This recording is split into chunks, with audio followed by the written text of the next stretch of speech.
जिस प्रकार मनुष्य अपने पुराने वस्त्रों को त्याग कर नए वस्त्र को धारण करता है, ठीक उसी प्रकार आत्मा पुराने तथा व्यर्थ के शरीरों को त्याग कर नए भौतिक शरीर को धारण करता है।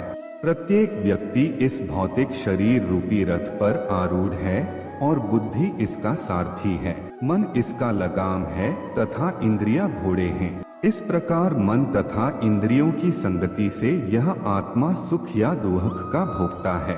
मृत्यु के समय जीव द्वारा विकसित की गई चेतना उसे दूसरे शरीर में ले जाती है। कौन क्या कर रहा है, कैसे कर रहा है और क्यों कर रहा है, इन सब से आप जितना दूर रहेंगे उतना ही आप खुश रहेंगे।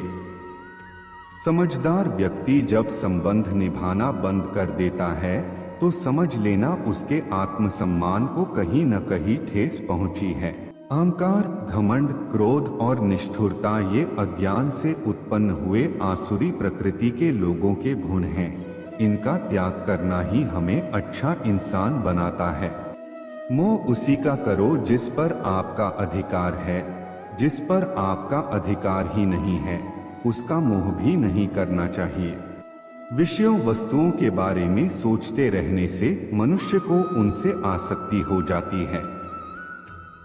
इससे उनमें कामना यानी इच्छा पैदा होती है और कामनाओं में विघ्न आने से क्रोध की उत्पत्ति होती है।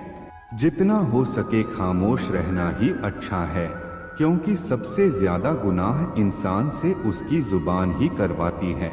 हे अर्जुन, अपने परम भक्तों जो हमेशा मेरा स्मरण या एक चित्त मन से मेरा पूजन करते हैं, मैं व्यक्तिगत रूप से उनके कल्याण का उत्तरदायित्व लेता हूँ। हे परंतप, जो लोग भक्ति में श्रद्धा नहीं रखते वे मुझे प्राप्त नहीं कर पाते। अथ वे इस भौतिक जगत में जन्म मृत्यु के मार्ग पर वापस आते रहते हैं। मौन सबसे अच्छा उत्तर है किसी ऐसे व्यक्ति के लिए जो आपके शब्दों को महत्व नहीं देता है। बदल जाओ वक्त के साथ या फिर वक्त बदलना सीखो।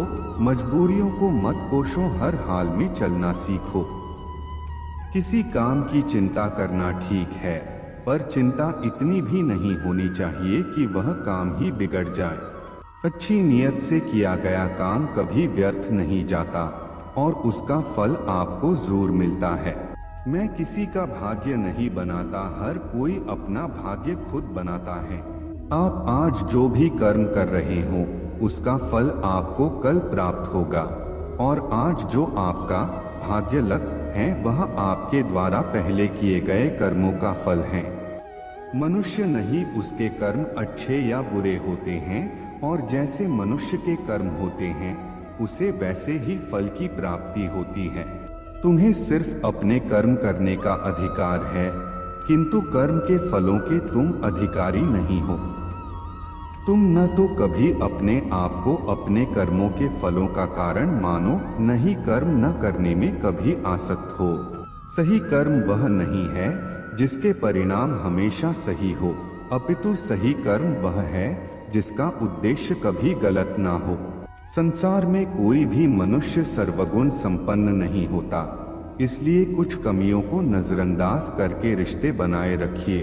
पूर्णता के साथ किसी और के जीवन की नकल करके जीने की तुलना में अपने आप को पहचानकर अपूर्ण रूप से जीना बेहतर है। जब भविष्य धुंधला पड़ने लग जाता है तब आपको अपने वर्तमान में ध्यान केंद्रित करने की आवश्यकता है। कोशिश कर, हल निकलेगा, आज नहीं तो कल निकलेगा। अर्जुन के तीर सा सद मरुस्थल से भी जल निकलेगा। जीवन की सबसे बड़ी गलती वही होती है जिस गलती से हम कुछ सीख नहीं पाते हैं। जब हमारा माइंड यानी कि मन कमजोर होता है और परिस्थितियां समस्या बन जाती हैं, और जब मन स्थिर होता है तब परिस्थितियां चुनौती बन जाती हैं। जब हमारा मन मजबूत होता है तो परिस्थितियां अवसर बन जाती हैं। मनुष्य की मानवता उसी वक्त नष्ट हो जाती है जब उसे दूसरों के दुख पर हंसी आने लगती है। हे भरतवंशी, शरीर में रहने वाले का वध कभी भी नहीं किया जा सकता। अतः तुम्हें किसी भी जीव के लिए शोक करने की आवश्यकता नहीं है। समय यही सिखाता है कि जिंदगी किसी का इंतजार नहीं करती और न ही किसी के लिए रुक सकती है। जिंदगी खेलती भी उसी के साथ है। जो खिलाड़ी बेहतरीन होता है, दर्द सबके एक जैसे हैं, मगर हौसले सबके अलग अलग है। कोई हताश होके बिखर जाता है तो कोई संघर्ष करके निखर जाता है।